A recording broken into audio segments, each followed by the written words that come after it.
everybody. I have some more stats from the National Association of Realtors, August 2021. So these are hot off the press.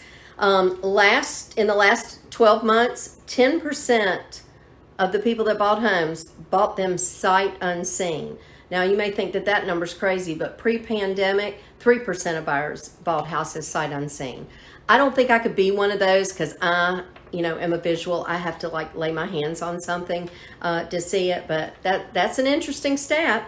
And I did sell a house this past year sight unseen, so I know it happens.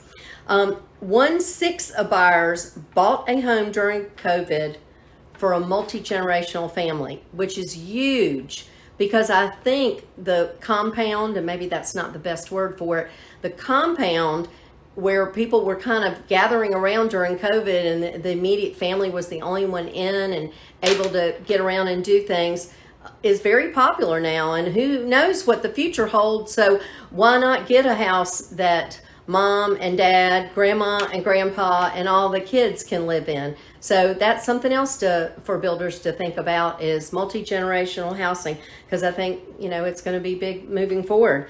And 1/3 of the buyers in the last year chose their neighborhood because of pets. Now I'm thinking that they mean dogs, because it doesn't really matter about the cats, because cats usually either stay inside or pretty close to the yard. But those dogs like to walk, and you got to have green spaces for them to walk on. So that had a lot to do with 1/3 of the buyers in the past year choosing a neighborhood that I guess was pet friendly. This is an interesting stat because I think they're going back to 1982, when was the last time that we had the lowest inventory since today. In 1981, 75% of homeowners were married. Last year, 2020, only 52% of homeowners were married.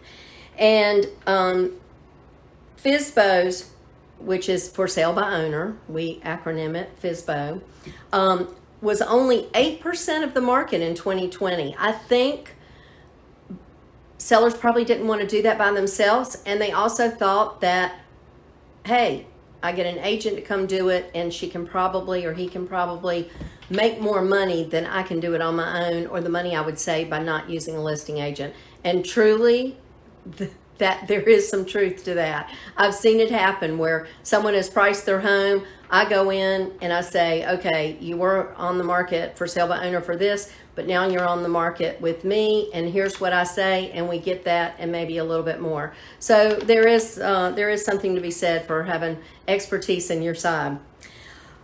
So that's all for now. I'll come back later with a few more stats. My head's starting to hurt, maybe yours too. Have a great day.